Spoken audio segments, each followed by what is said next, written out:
우리가 국가의 GDP가 세계에서 14번째, 15번째, 대한민국의 국방비가 북한의 전체 예산보다도 더 많은 나라, 10월 1일 날 그 장엄한 우리 용감한 우리 국군의 날 행사를 할 때 볼 때 첨단 무기, 이렇게 세계적인 대강국인 군사강국이기도 한 우리가 뭐 때문에 아직도 군사작전 지휘권을 미국에다가 넘겨줘야 되느냐. 그나마 미국이 달라는 것도 아니고 맡기다시피 해가면서, 이것도 이승만이 그때는 6.25 전쟁 때니까 어쩔 수 없었다고 하지만 그래도 총명한 대통령이었다 그러면은 기간을 정해서 언제까지만 우리가 국가를 회복할 때까지만이라도 그렇게 명시를 했어야 되는데 무기한 명시한다. 유엔에 가입된 193개 국가 중에서 전시작전 지휘권을 외국군 사령관에게 넘겨준 나라는 우리나라밖에 없습니다. 미국의 어떤 시사평론가가 대한민국이 마치 청년이 유모의 치맛자락을, 다 큰 청년이 유모의 치맛자락을 붙잡고 앉아있다. 얼마나 부끄러운 얘기입니까?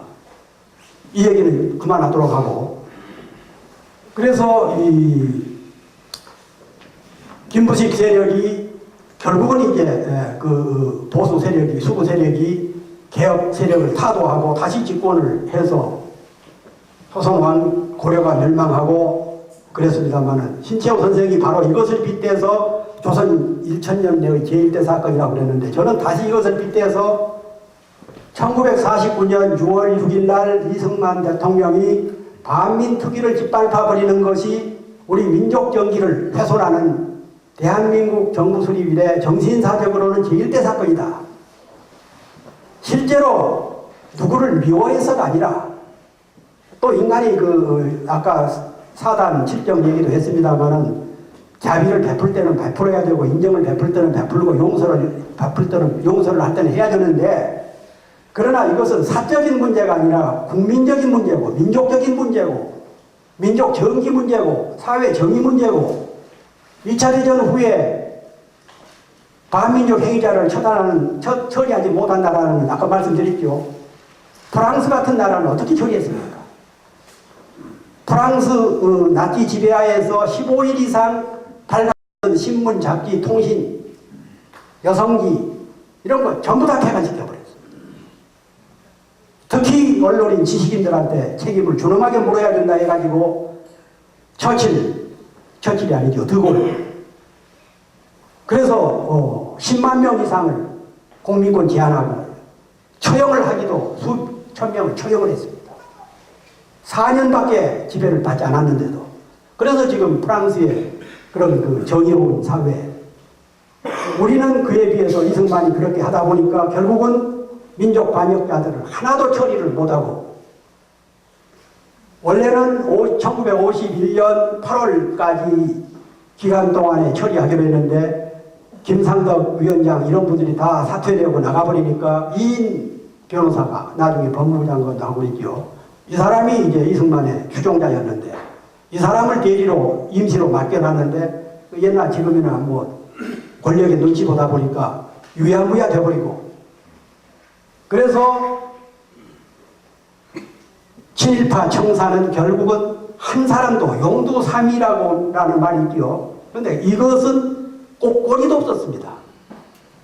그 못된 짓을 했던 친일 세력들, 고위 관료들,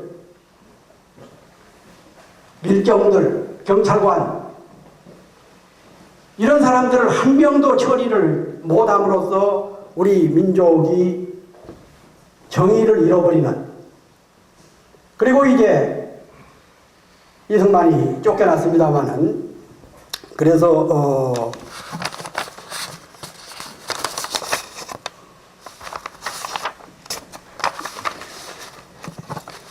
제가 이승만 박사가 일제강점기에 어떤 일을 했는가 아마 잘 모르실 겁니다. 그래, 해외에 나가서 독립운동하고 얼마나 애국자냐 이렇게들 많이 알고 계시고, 저도 최근까지 그렇게 알았습니다. 그랬는데 젊었을 때는 꽤 투철한 청년 애국지사였어요. 1899년에 그 독립협회를 이끌면서 독립신문도 만들고 서재필 박사하고 그리고 독립문도 세우고 이런 때는 그렇게 하다가 5년 7개월 동안 서소문 감옥, 지금 서대문 형무소 있는 그 자리에 있었던 서소문 감옥에서 한 5년 7개월 동안 감옥살이를 하고 그랬습니다. 참 훌륭한 일이죠. 그때 당시.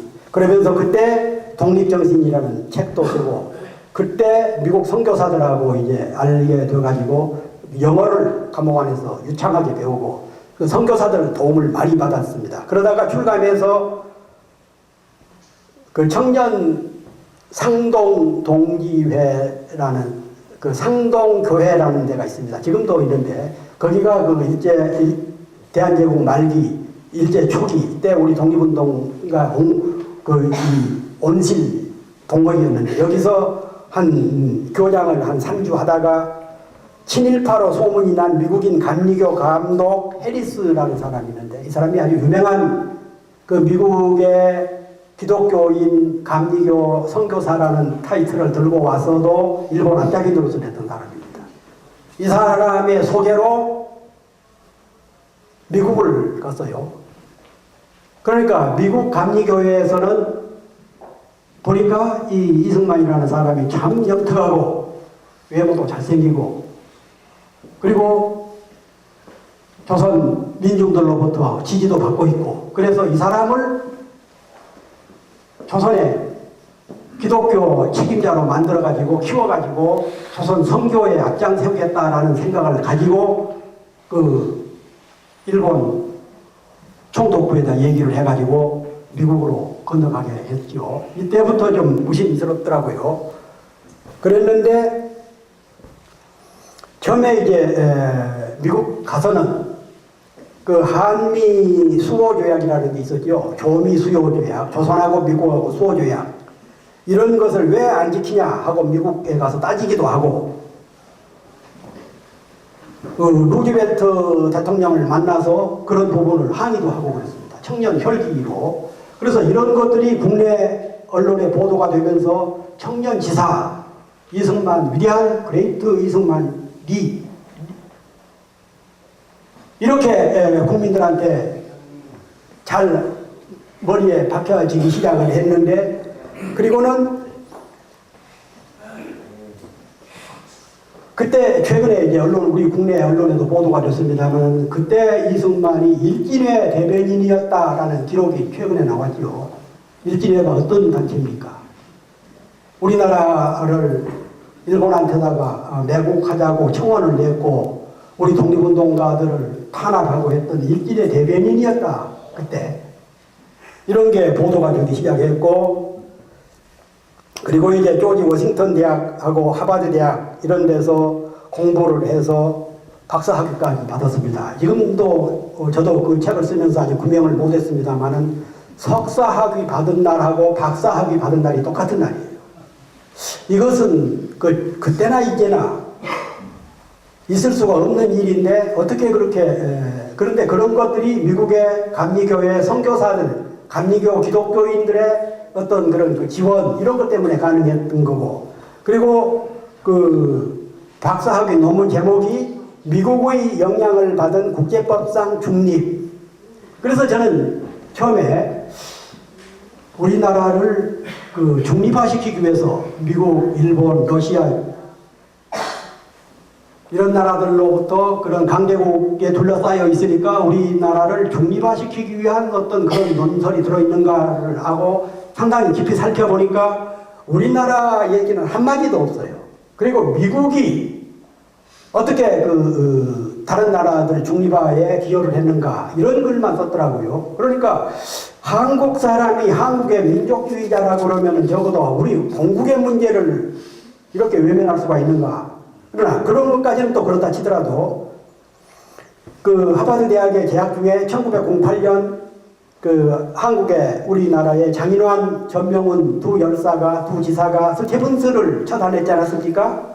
원래 고종 황제가 스티븐스를 외교 고문으로 모셔다가 우리나라 돈으로 월급을 주고 그런 자인데 이스키야가 일본이 조선을 병탄한 것은 잘한 거다 하고 떠들고 돌아다니는 것을 이 우리 애국지사가 미국 샌프란시스코에서 우연스럽게 같은 날 두 분이 처단을 했어요.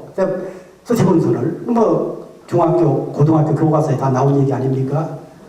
그런데 그때만 해도 샌프란시스코 이런 데는 우리 한인 교포들이 기껏해야 한 수백 명 정도밖에 안 살았습니다. 그리고 대부분이 이제 노동자 이민을 해서 사탕수수 밭에서 노동자로 일하고 있을 텐데 우선 급하니까 하버드에 공부한다는 그런 똑똑한 청년이 있다는 소식을 듣고 비행기표를 보내서 정보를 쳐서 와서 좀 변호가 아니라 통역을 해달라. 근데 왔어요. 이승만이 샌프란시스코까지 왔습니다. 보스턴에 있던 사람이 비행기를 타고. 그런데 막상 와서 그렇게 기대했던 우리 교포들을 뜻은 저버리고 나는 기독교인으로서 살인범을 변호할 생각이 없다. 그러고는 돌아가 버린 겁니다. 그런 생각이 없으면은 노동자들이 그 피땀 흘려서 만든 비행기표 이런 것을 안 받아야지. 그러면 왜 이승만이 끝까지 왔다고 그랬는가? 이 스티븐슨이라는 사람이 그 미국 대통령하고 대학교 동창, 그리고 백인 사회, 백인들이 지배하고 있는 미국에서 우리한테는 스티븐슨을 죽인 사람이 의인이고 열사고 지사지만 미국 백인 사회에서는 그 노란 놈들이 황색 인종이 감히 백인을 죽여 대낮에 비판을 대단히 했어요. 그래서 이승만이 생각할 때는 미국 백인 사회에서 자신이 살아가기 위해서는 거기까지 미국까지 공부할 수 있었던 게 백인들의 그 선교사들 덕택이 왔는데 앞으로 미국 사회에서 자기가 살아가기가 어렵다고 생각을 하고 그런 분위기를 감지하고 다시 보스턴으로 날아가 버린 겁니다. 그런 것을 보고 지난 1907년 그 스티븐슨을 처단한 이 100주년이었는데 제가 그때 그 기관에 독립기념관에 있었기 때문에 거기서 그 학술 심포지움도 하고 현장도 살피고 그리고 그때 당시 신문 보도도 보고 그랬는데 분명하게 이승만이 자기는 살인범을 통역할 수가 없다 이런 얘기를 했더라고요.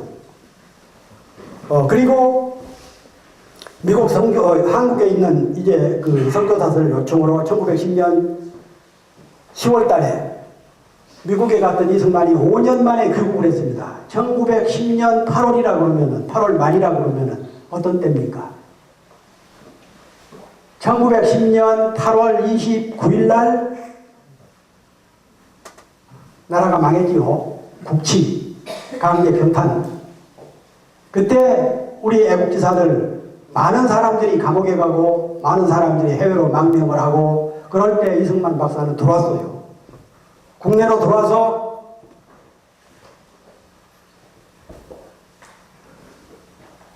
YMCA 학생부, 종교부 간사로 일을 하면서 학생들한테 민족 해방운동이라든가 이런 것은 한마디도 안 하고 가급적이면 젊은이들이 해외로 나가서 유학을 해라 이런 가르침을 그랬습니다.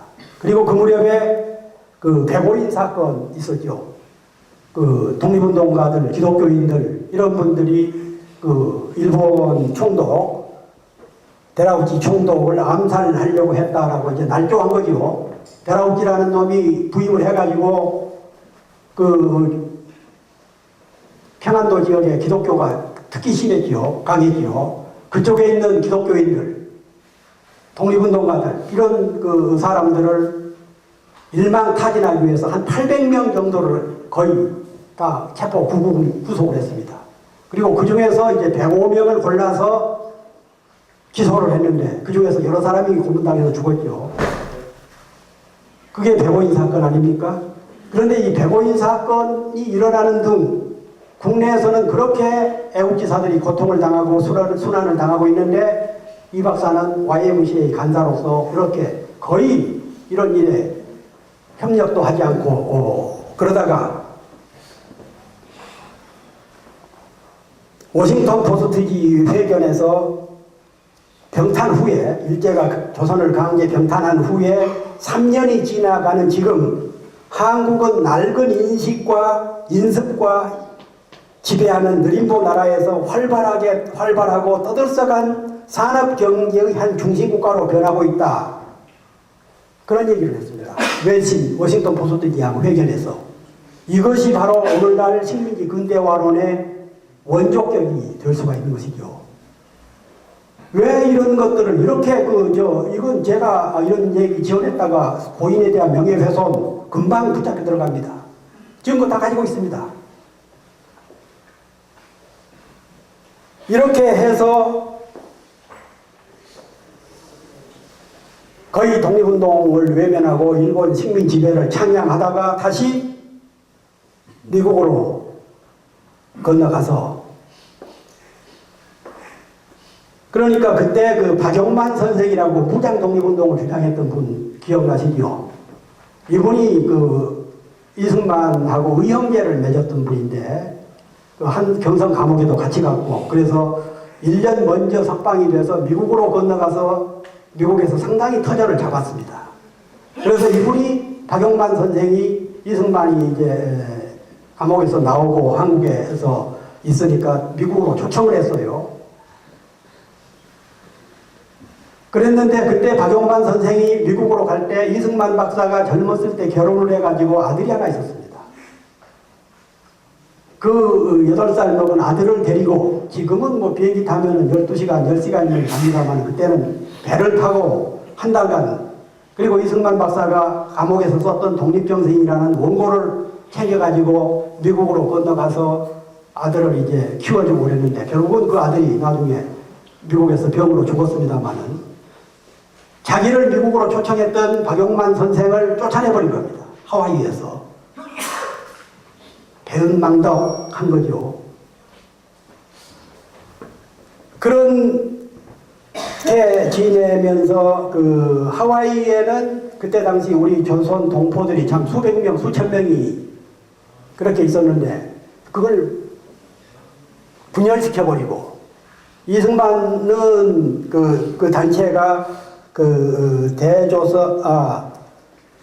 무슨 단체를 하나 만들었는데 그걸 동원해가지고 그 박용만 선생을 쫓아내버리고 교포들을 분열시켜버리고, 그러다가 1919년 3.1운동 일어나던 해죠. 3.1운동 일어나기 직전에 정확하게는 2월 25일 날 위임통치론, 위임통치 청원서, 그러니까 지금은 우리가 일본이 우리나라를 지배를 하고 있는데 그러지 말고 미국이 지배를 해달라, 이렇게 그 청원을 한 겁니다. 그리고는 3.1운동이 일어나니까 임시정부, 대한민국 임시중경 임시정부가 수립이 돼서 거기서 이제 대통령으로 추대를 하려고 하니까 신채호 선생, 박용만 선생, 이런 그 무장투쟁론자들이 다른 사람은 몰라도 이승만이 대통령 국가 책임자로서는 안 된다. 그래서 신채호 선생은 심지어 그런 얘기까지 했습니다. 이완용이는 있는 나라를 팔아먹었는데 이승만은 있지도 않는 나라를, 아직 독립도 안 된 나라를 팔아먹었다 해가지고 매도를 하고 그랬습니다. 그때 심산 김창숙 선생도 같은 계열이었죠. 그래서 그럼에도 불구하고 이승만이 결국은 이제 임시정부 독립 대통령이 됐고, 그런데 대통령이 추대됐으면은 그 하와이에서 미국 상하이로 와야 되는데 안 온 겁니다. 위험하죠.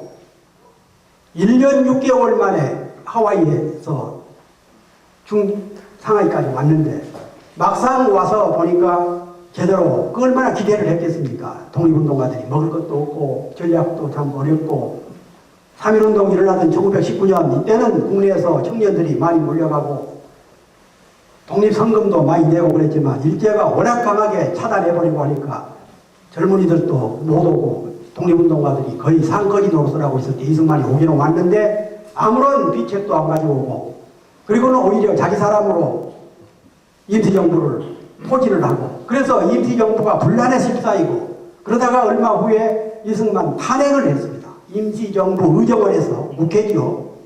탄핵을 한 조건 중에 5가지가 있는데 분열, 그리고 미국에서 모은 자금을, 독립성금을 임시정부로 안 가져오고 자기 조직 확대하는 데나 쓰고 이런 게 다 기록에 남아 있습니다. 그래서 결국은 이승만이 미국으로 다시 이제 가버리고 임시정부는 박은식 선생을 2대 대통령으로 추대를 했죠. 그런데 미국에 가서 하는 행동이 또 요란합니다.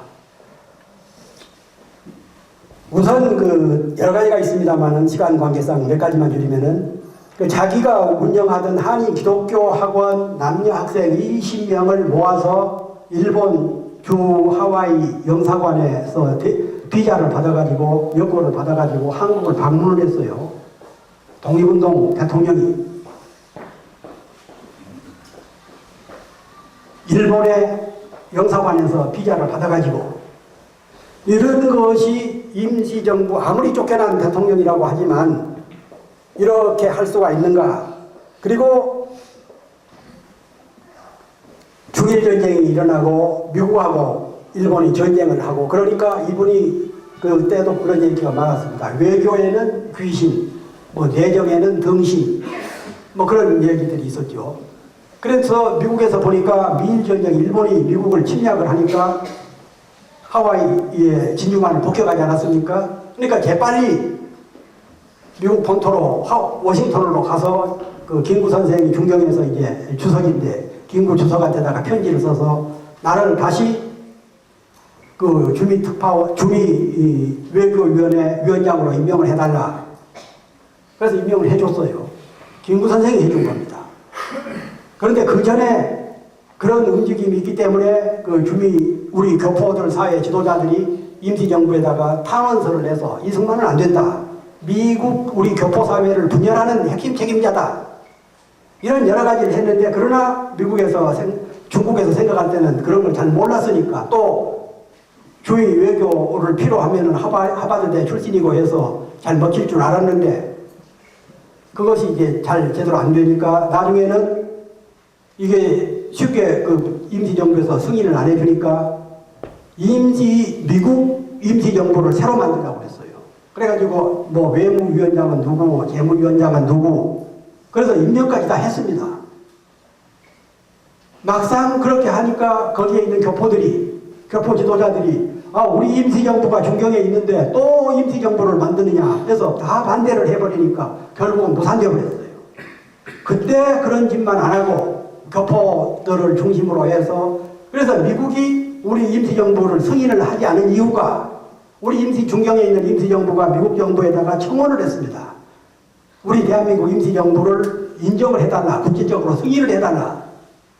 그런데 미국 국무성에서 조사를 해보니까 미국에 있는 그 계파야들 싸움이나 하고 이승만이 거의 희망을 갖지 못하고 있어서 대한민국 임시정부를 승인을 하지 않아줬습니다. 만약에 미국이 가정입니다마는 임시정부를 승인해서 2차 대전 후에 대한민국 임시정부가 환국을 했다 보면은 상황이 달라지는 것이죠. 미국이 승인했으면 영국도 승인했을 것이고 프랑스 임시정부도 승인을 했을 것이고 그때 소련도 승인을 했을 것이고 그런데 영국이 또 반대를 했습니다. 영국은 왜 반대를 했는가?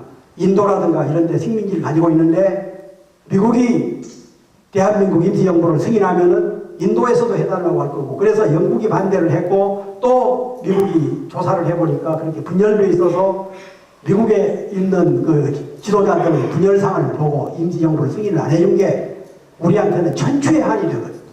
이런 책임의 상당 부분이 이승만에게 있다는 얘기를 할 수가 있겠습니다. 시간이 많이 갔기 때문에 좀 빨리 넘어가겠습니다. 아까 그 스티븐슨 처단한 분들, 장인환 의사 이런 분들을 그렇게 비난했듯이 이번에는 또 윤봉길 의사, 이봉창 의사 이런 의거를 이승만 박사가 대단히 비난을 했어요. 어리석은 짓들이다. 비밀 사절을 그리고 비밀 사절을 상해 보내가지고 그런 그 만행을 저지르지 마라. 우리가 외교를 통해서 독립을 해야 되는데 백인 사회에서 저런 그 야만적인 테러리스트들 짓을 하면은 용납할 수가 없다. 그러니까 천추의 의열, 이봉창, 윤봉길, 안중근 이런 의사들의 자기 몸을 던져서 일제와 싸우는 그런 행위를 테러리스트라고 그러고 일본이 하던 행동하고 거의 비슷한 그런 말을 한 겁니다. 대통령을 지낸 사람이. 이래서 국민들에게 지탄을 많이 받았고 그리고 그러면 왜 미국이 이승만을 업고 왔는가? 일제가 패망할 것이 내다 보이면서 이승만은 상당히 초조했어요. 자기가 한 일이 별로 없고 또 중정 임시정부하고는 그렇게 척이 져 있다시피 하고 또 미 국무성은 자기를 면담을 루즈벨트하고 사제지간인데 만나주지도 않았어요. 나중에는 뭐 루즈벨트 대통령 제자고 해서 국내에서는 많이 홍보를 했는데 그 미국 국무성에서는 면담도 안 시켜줬습니다. 그러니까 이 머리가 비상한 이승만이 메가더 사령관, 이 아시아 지역 사령관이죠. 메가더는 강경파입니다. 반소주의자, 반공주의자. 미 국무성하고 미 국방성하고는 정반대길이었죠. 미 국무성은 소련을 어떻게 해서든지 끌어들여서 일본 제국주의와 히틀러 독일을 패망시키는데 동원시키려고 했고 군인들은 강력하게 소련을 이 기회에 처단을 해야 된다는 주장이고 그래서 이승만이 그 메가더한테다가 편지를 매일 썼습니다. 정보도 치고 당신 주장이 참 옳다. 이 미국의 문약한 지식인들, 관리들 그러다 보니까 메가더가 고립되다시피 했는데 그 미국에 있는 그 하버드 출신 대학 박사라는 사람이 지지를 하고 그러니까 기분이 좋을 수밖에는요. 그래서 메가더가 그때는 전시이기 때문에 자기 군용기를 미국에 보내서 이승만을 실어온 겁니다.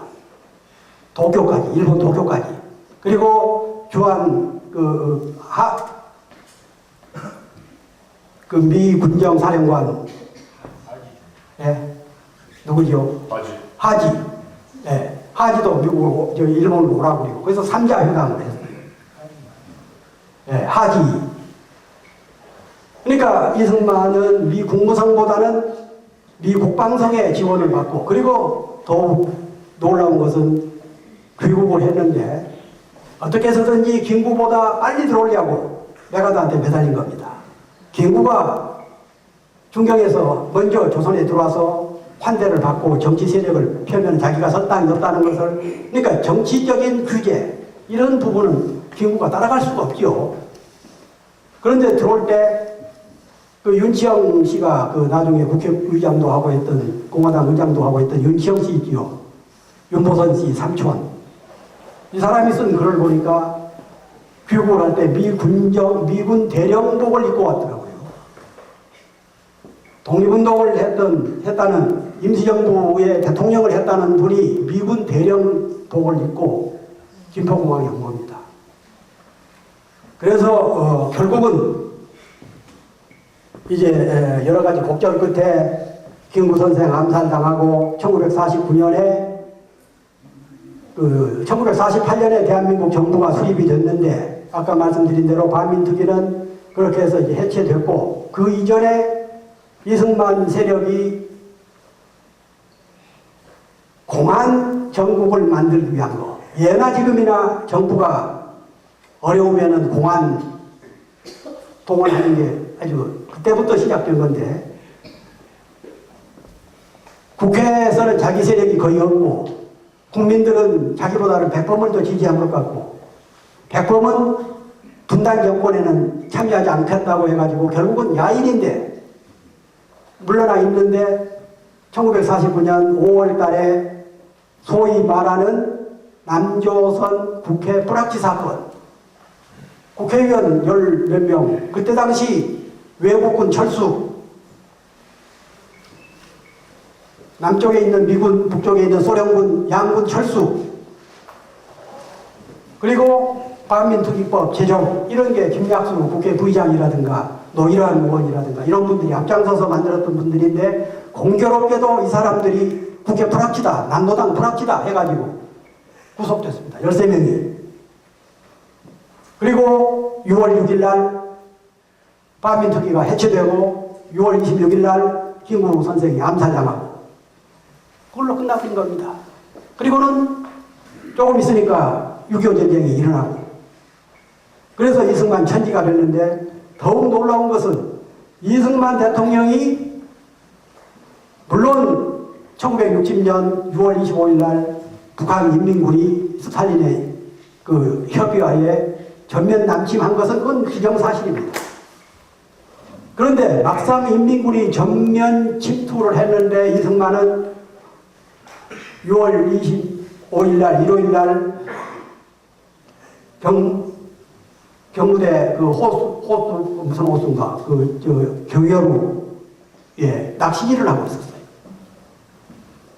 오전 인민군이 새벽 4시에 뒤에서 쳐들어왔는데 오전 8시까지 낚시질을 하다가 보고를 받은 겁니다. 대통령이. 그리고 6월 25일 날 그날이 일요일인데 군인 장성들은 전방에서 그 육군 해관, 국군 해관 준공식을 한다고 해서 다 모으고 거기서 2차, 3차까지 가고 그러다가 새까맣게 모른 겁니다. 북한군이 쳐들어오는 것을. 일부에서는 진보적인 학자들 중에서는 그런 얘기들도 합니다. 이승만이 그때 당시 정보로서는 인민군이 수상하다는 걸 알고 있었어요. 그리고 1949년부터 50년 초까지 휘전선, 38선 부근에서는 한 1000건 이상이 남북 간에 소규모 충돌이 있었습니다. 그리고 그때 그 김종필 씨가 국군 내 그 육군의 정보처장이었는데 김종필 씨가 작성한 보고서에도 보면은 북한군이 쳐들어올 가능성이 많다. 그리고 이승만이 가장 초기에 했던 임영신 박사가 사적으로 북한에 밀사를 보내서 보고서도 보니까 북한군이 수상하다. 그랬는데 왜 그러면은 이승만은 그렇게 수상했는데도 아무런 대책도 안 세우고 그리고 그때 임병직 국방부 장관이라고 있었습니다. 임병직 미국에 있을 때부터 데리고 있었던 측근인데 각하의 명령만 있으면 점심은 평양에서 먹고 저녁은 신의주에서 먹겠다. 이따위 소리를 하고 있는 겁니다. 그러니까 이승만은 그런 소리만 믿고 있는 거예요. 그런데 본질적으로 그러면 이승만이 몰랐느냐? 1950년 6월달 상황으로 보면은 이승만은 정치적으로 위기입니다. 2대 국회에서 국회의원 구성으로 봐서 아까 말씀드린 대로 한민당은 이미 돌아섰고 한민당이 제1당인데 나머지 국회의원들 분포로 봐서 이승만이 그때는 간접선거였어요. 국회에서 대통령이 당선되기는 불가능한 걸 거의 불가능하게 돼 있었어요. 부정적으로. 그러니까 예나 이제나 그 자기 권자가 위태롭다 그러면은 무슨 짓을 못하겠어요. 못하게가 아니라 무슨 짓을 하려고 덤비죠. 그래서 이승만 입장에서는 소규모 국제분란 정도, 국지전 정도까지는 괜찮지 않느냐 그렇게 봤던 것 같아요. 그런데 북한에서는 전면 남침을 했고 그래서 이승만은 지금 우리 국군이 전방에서 북한군을 잘 물리치고 있으니까 서울 시민들은 안심하고 생업에 종사하시오 하고 라디오 방송 녹음을 해놓고 보니까 벌써 28일 날, 27일 날 의정부까지 온다는 소식을 듣고 새벽 27일 날 새벽 2시에 내빼버린 겁니다. 그리고는 30분 후에 한강 철교 폭파시켜버리고 3개 사단이 한강 이북에 있었고 100만 이상의 서울 시민들이 그대로 남겨놓고 제1은행의 금괴라든가 국회 기록 같은 거 다 내버려두고 혼자 도망가 버린 겁니다. 도망갈 때 김창룡이가 안두희를 데리고 갔더라고요. 안두희가 누굽니까? 김구 선생 암살한 사람 아닙니까? 이게 이승만의 본질입니다. 그리고 이후에 4.45 개헌, 발제 개헌, 6.25 전쟁 때 수많은 양민들 학살 이런 건 물론 다 이승만 책임이라고 할 수는 없지만 이런 일을 해서 결국은 1960년 3.15 부정선거 때까지 헌법을 자기가 만든 헌법을 4번이나 고치고 4.4.5입 개헌까지 어떻게 국회 그 헌법을 4.4.5입을 합니까? 사람이 모자라면 그걸로 부결된 거지. 처음에는 부결됐다고 했다가 서울대학교 뭐 수학 교수가 이것은 4.4.5입 하면 된다 해서 일러줬다는 또 그런 비화도 있더라고요. 그래서 막상 3.15 부정선거가 터지니까 학생들 3.15 의거가 일어나니까 학생들 주머니에다가 그 붉은 삐라를 집어넣어가지고 용공으로 만들고, 그러나 결국은 시민 학생 국민들이 일어나서 이승만을 벌기를 해서 쫓아냈습니다. 우리나라 5,000년 4,000년 역사상 피지배 백성이 지배자를 몰아내는 것은, 그래서 승리한 것은 처음이죠. 동학혁명 다 실패했는데, 그래서 제가 정리를 하도록 하겠습니다. 시간이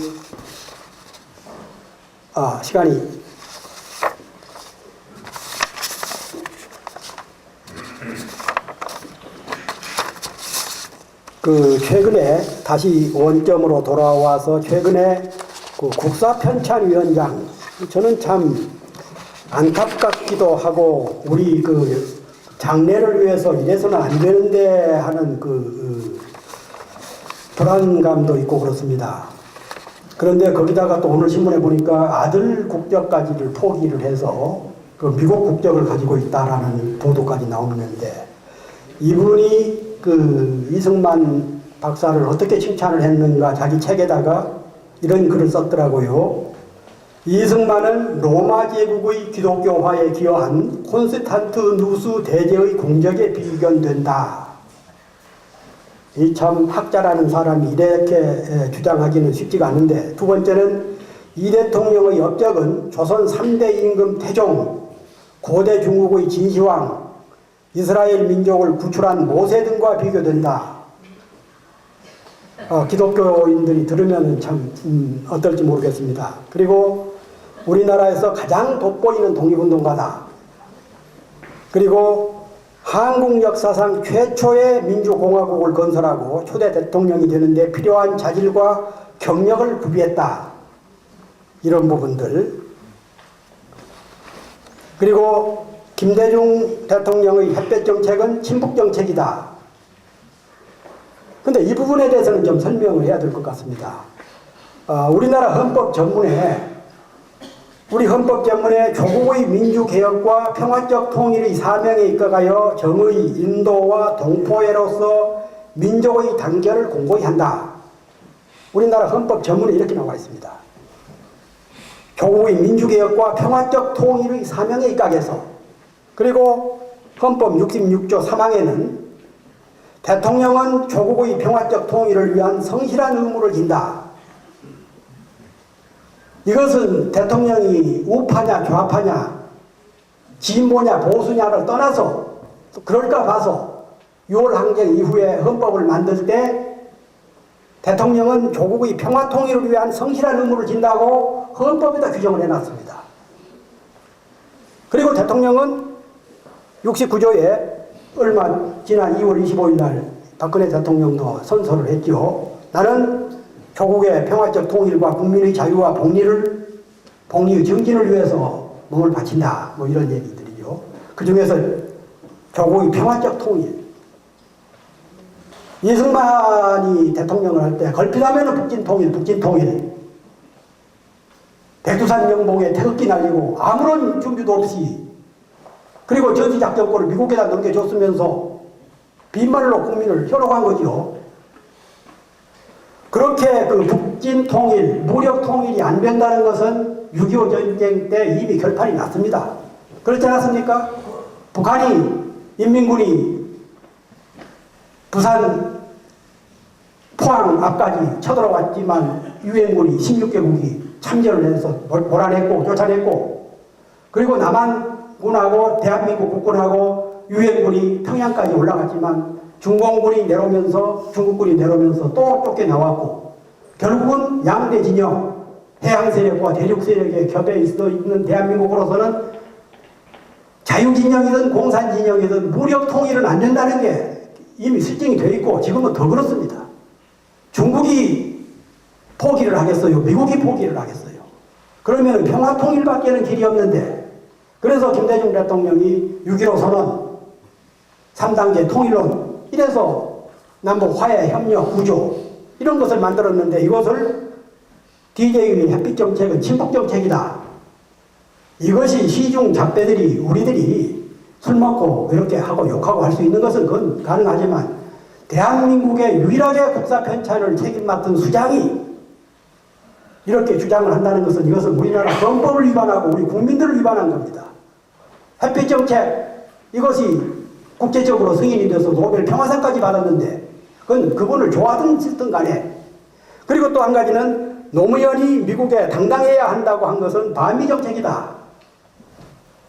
이것은 학자이기 전에, 저는 참 이분이 정신활동이 정상적인가? 이번에 국회에서 그런 얘기를 했더라고요. 미국에 당당해야 된다는 것은 반미 정책이다. 아니, 주권국가가 당당해야지. 어떻게 외국에 비굴해야 됩니까? 그건 사대주의지. 비록 그런 측면이 있더라도 적어도 외교적으로나 국민한테는 당당하게, 나는 미국 대통령하고 당당하게 협상하겠다. 이것을 반미 정책이다. 이렇게 주장하는 이런 분을 굳이 국사편찬위원장에 임명을 하는 우리 시대의 정신사, 이것이 대단히 불안하기도 하고, 또 우리 후손들에게, 우리 자식들에게 우리 역사를, 앞서 말씀드렸습니다마는 개도, 옆으로 기어가는 개도 자기 새끼 보고는 바르게 걸으라고 하는 것이 도리인데, 우리가 역사를 어떻게 가르쳐야 될 것인지, 우리가 반미특위가 해체되고 조선 역사상 가장 아픈 그런 좌절을 겪었지만, 또 이런 식의 역사 왜곡이 언제까지 진행될 것인지 우리가 똑똑히 눈을 지켜보면, 눈을 뜨고 앞서 말씀드린 그런 자기 양은 자기가 지키는 의로운 활동, 이런 것이 필요한 시점이 아닌가 이렇게 생각이 됩니다. 주어진 시간이 다 끝난 것 같습니다.